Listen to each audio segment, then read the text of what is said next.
Get ready to take a look behind the scenes and enter the impossible for the Between Two Minds podcast with our hosts, Judge Mentalist and Bernardo Rodriguez. Can they really tell you what you're thinking?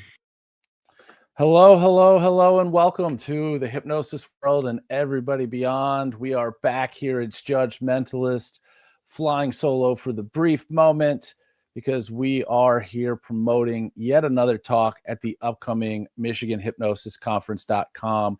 If you are somehow not registered for this fantastic conference, TikTok, because by this time next week, you will not be able to get tickets. It will be donezo. And I believe that the room block at the hotel is already sold out. So time's a ticking.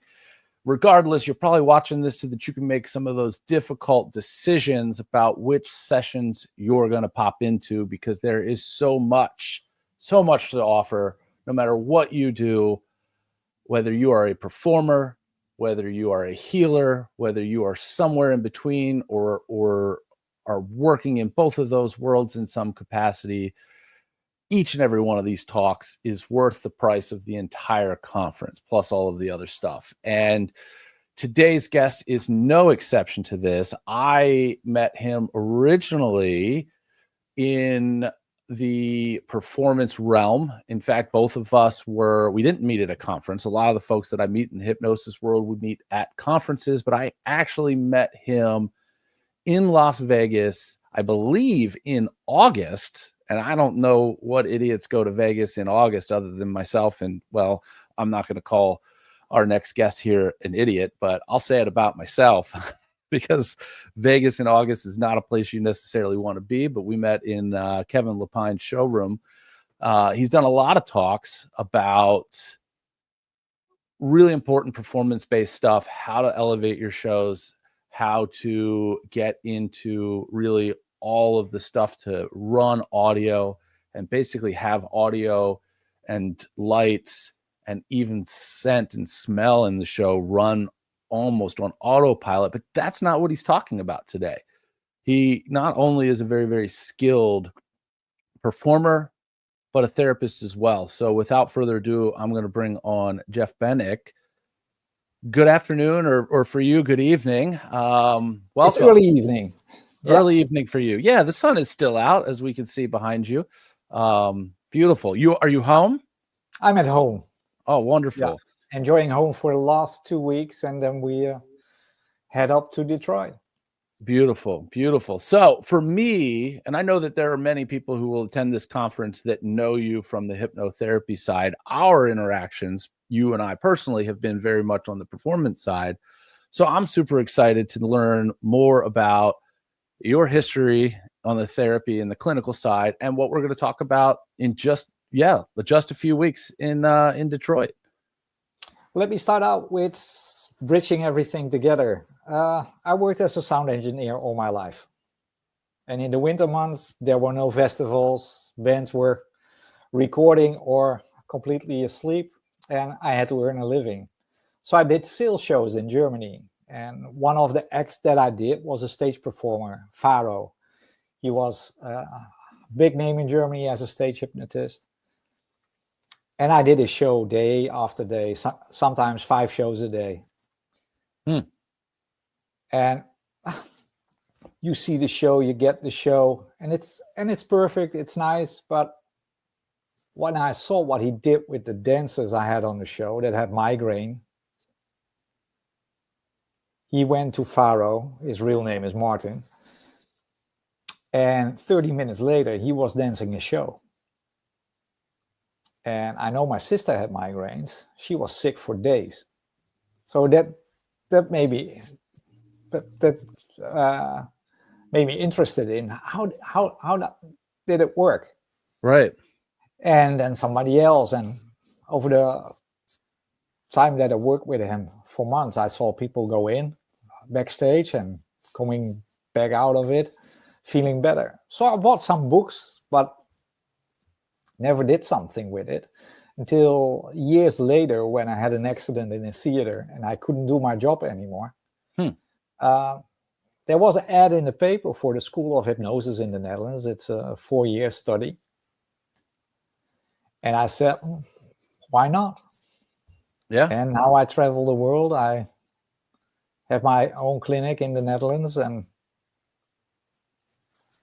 I go out to conferences. I work with people from all over the world. And you do big shows. Like you do, I mean, all the bells, all the whistles, which have been what a lot of your talks have been about in the past. And I don't want to belabor that because we've talked about that. We've done it on this podcast where we've previewed them. But yeah, I mean, that's awesome. I just recently started getting into the clinical side of things. I don't know that I have any immediate intention of taking on patients, but it's such a curiosity and really to round out just that understanding of everything. And it's, if you do stage and you have clinical understanding, you can use it so much. And stage is clinical too. You give people for 90 minutes laughter and feeling good about themselves and forget the shit they're carrying with them. Yes, absolutely. Sometimes the and best without medicine. Stage hypnosis, there is no clinical, because a lot of people hear about hypnosis through stage hypnosis. So let's fast forward 2 weeks. You'll be in Detroit. I'll be in Detroit. What are we talking about? I know you're sharing some very, very important stuff. Let's hear it.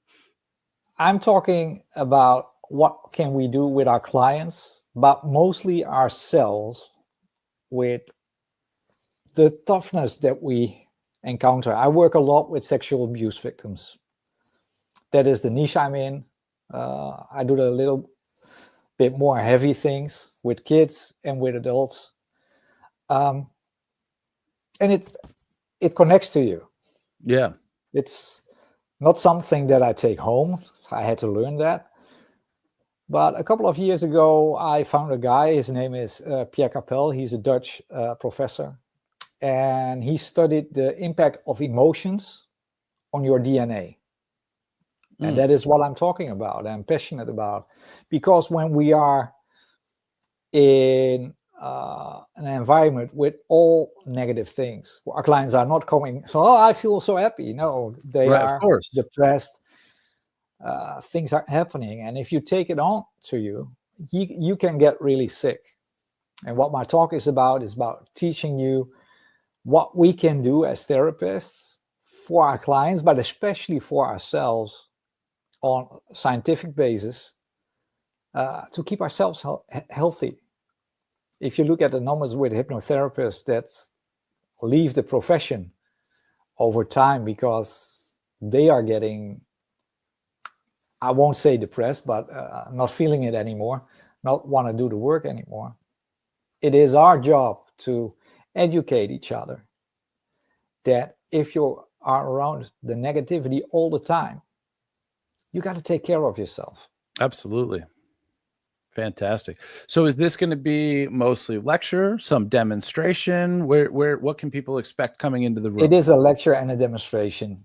Science proved if you meditate for around 15 minutes a day, 15 to 20 minutes a day, you can lower your stress level by a quarter a day. So if you start in your 20s and you end when you're in your 80s, you can gain 7 more years of life in the time with lowering your stress and negativity. Wow. So those are scientific numbers. They're from a scientific study. How can we as therapists and even stage hypnotists make sure that we are healthy? On stage, you're working with sometimes 30 people. Yeah. And you have maybe a few hundred on the other side that we forget. We work with the audience too. Yes. And it's our job to give them a better feeling than when they get in. But how can you give them a nice feeling when you are feeling depressed or feel empty inside? I have certainly seen performers, not just hypnotists, but I have seen performers. I've even worked with some performers where you can tell if you've seen them multiple times, hey, you're having an off day.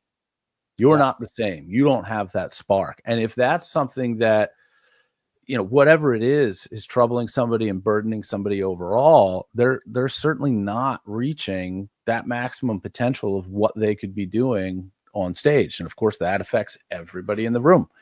70% is energy that has been perceived from you as a person. And if you are down and you get on stage and you're not in the zone, people know.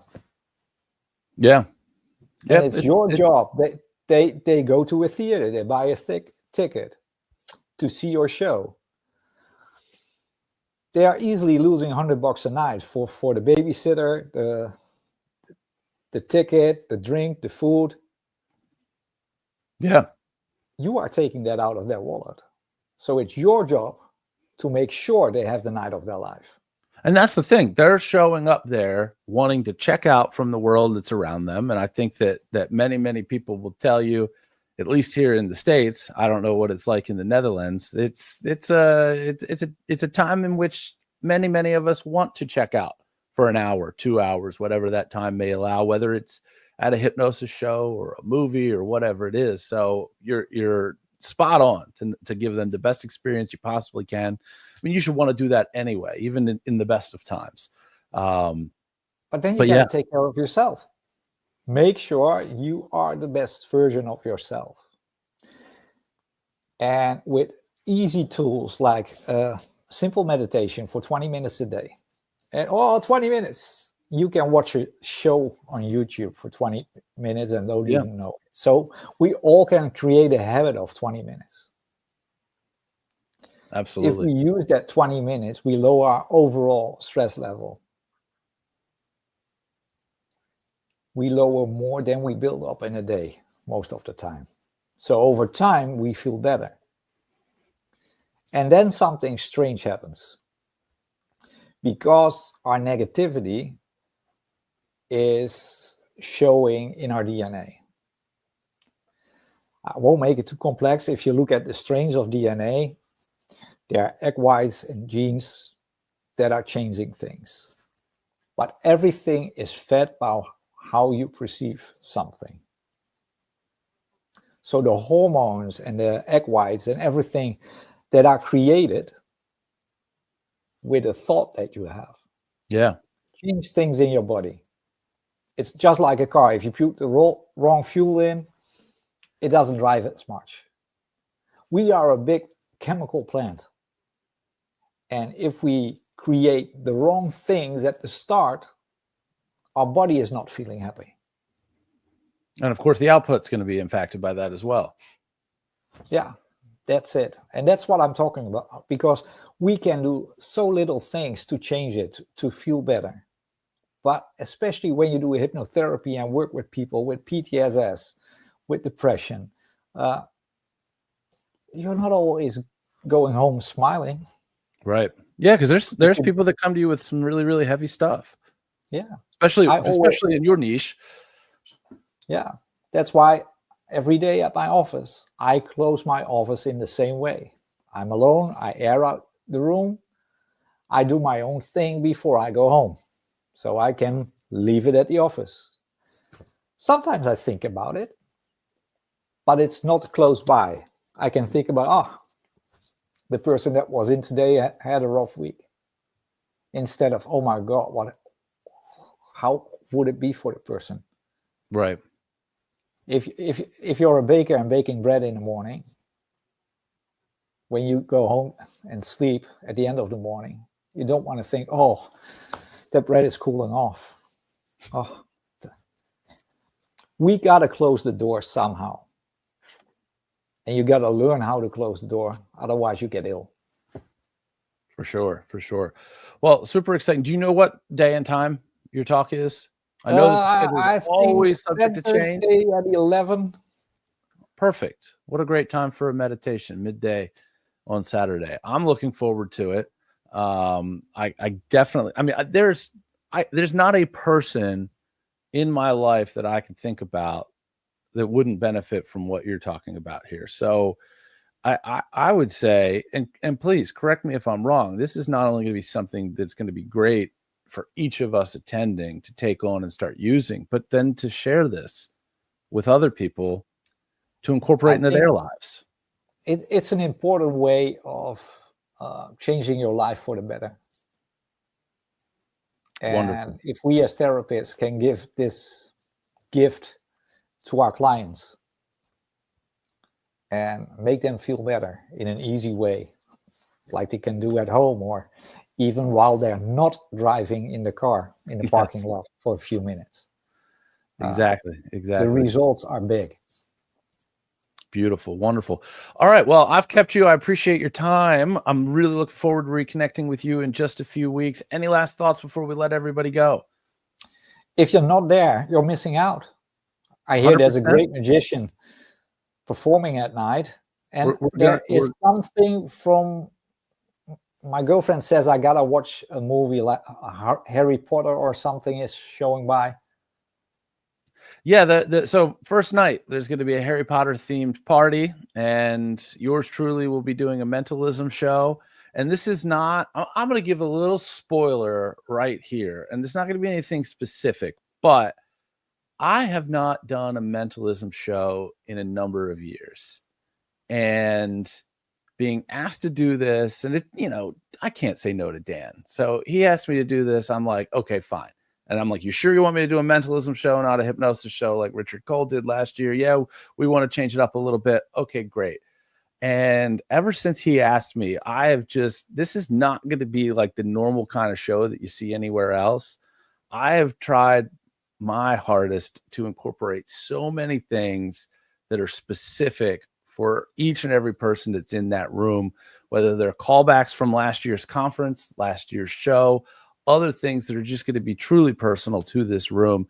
It's not going to necessarily be Harry Potter themed, but that's okay, because then that gets it, super corporate and not so personalized. But with what I'm cooking up, I think there's going to be a lot of elements here that are super special, and I'm really excited to perform for everybody and to do exactly that, make it really, really special for the folks in the room. So yeah, if no other reason, get there to see the show, all the conference stuff, learn how to really drastically, if you could take that stress level down 25%, that is a game changer, a life changer for so many people.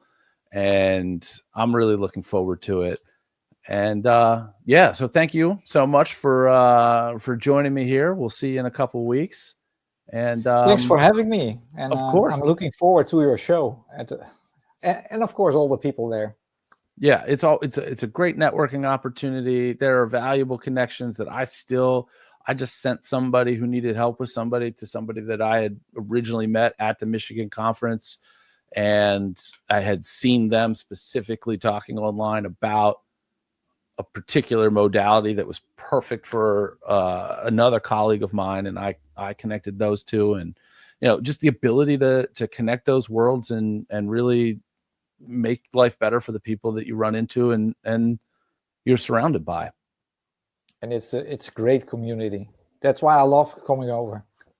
Wonderful. Well, I'm happy to see you every time I see you. So we got 2 more of these this week. So we'll see you later this week. And of course, we will see you in Michigan, in Detroit in just a few weeks. Be well, everybody. Be safe out there. We'll see you soon. Thank you for tuning in to the Between Two Minds Behind the Scenes podcast. Be sure to follow us on social media under Between Two Minds with the number 2 instead of TWO, or under Enter the Impossible. Thank you, and we hope to see you back for the next